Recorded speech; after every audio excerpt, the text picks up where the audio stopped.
Se pararmos para refletir a respeito da interação social, veremos que desde o início da nossa trajetória, mesmo que nem percebêssemos, sempre nos inserimos em grupos nos quais nos enquadramos por algum motivo e assim formamos a nossa identidade social. Ao tocar no assunto ritual de passagem, podemos citar dois tipos, são eles os coletivos, como Natal e Réveillon e etc., e os individuais, que podem ser de caráter biológico, como no caso o nascimento e a morte, e os de caráter sociais, como casamento, alistamento militar, trote de faculdade, inserção em grupos religiosos, além da formação de nossas carreiras, de acordo com nossas habilidades, aptidões e escolhas individuais.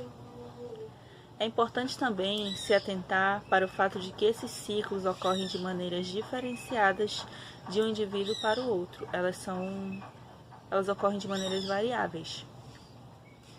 Além também das questões culturais, nós temos que nos atentar para questões do tipo rituais indígenas que determinam a passagem dos rapazes para a vida adulta através de rituais bastante específicos. Outro exemplo é a realização do Bar Mitzvah, que é realizado para inserir rapazes judeus na idade de 12 anos na vida adulta. E assim também com os aniversários de 15 anos, onde as moças debutantes são apresentadas à sociedade como adultas. Na sociedade, houveram inúmeras tradições que eram vistas como um rito de passagem necessária para uma nova etapa da vida de um indivíduo. Como exemplo, a mudança da fase de adolescente para a fase adulta. A exemplo disso, temos os aniversários de 15 anos, onde as moças, que eram as debutantes, saíam da adolescência e iam para a fase adulta.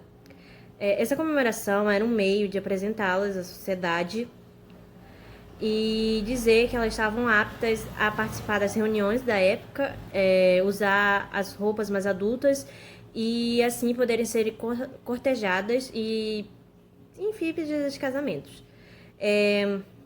Hoje em dia, essa tradição não é tão importante quanto era no passado.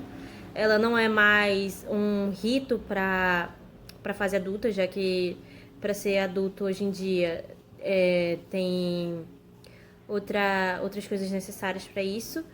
E então ficou apenas como mais uma comemoração, como qualquer outra. Outro exemplo é o aniversário de 100 dias de um bebê da China, Coreia e Japão. Essa comemoração era tão importante quanto qualquer outro ano que a criança fosse fazer. Isso porque a medicina não era avançada na época, na China Antiga, Japão e Coreia Antiga, etc. E nisso tinha um alto índice de morte de recém-nascidos, onde os bebês não chegavam a 3 meses e se chegavam, morriam logo depois. Nisso, os asiáticos tiveram a ideia de fazer comemoração de 100 dias, para comemorar que o bebê tinha sobrevivido até então. E hoje, a medicina avançou bastante e continua sendo uma tradição, tornou-se mais um costume de se fazer, uma cultura, do que propriamente dita a crença, os motivos do porquê ela foi criada. Mas ela ainda existe. Boa tarde. Entre os movimentos de grande força da década de 1960, o feminismo existiu e perdura até hoje, logicamente, com outras demandas e motivações. A saber, em 60, o acesso a métodos contraceptivos era uma das principais bandeiras. Atualmente é mais fácil o acesso a tais métodos. Contudo, inserção político-governamental e equiparação salarial ainda são lutas não vencidas. Da mesma forma como nessa época a televisão se tornou um meio de comunicação em massa, hoje a internet, com as redes sociais, ultrapassam a TV e passam a conter grande maioria da população. Mas com uma ressalva: as redes sociais possuem um emissor, um receptor e uma resposta. Este último, a resposta, não fazia parte da TV.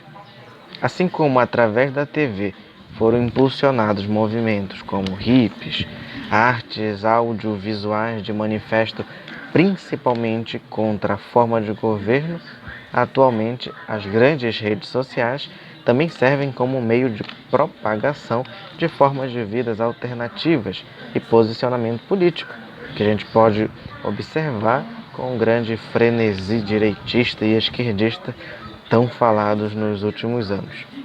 Em síntese, nos anos 60, houve muito questionamento sobre as autoridades civis e os costumes estabelecidos. Daí, então, movimentos dos direitos civis para a aplicação de leis a todos, liberdade de expressão, nova esquerda, anti-guerra, movimentos que ainda existem hoje, mas com uma nova roupagem, com novas demandas e buscando novos avanços.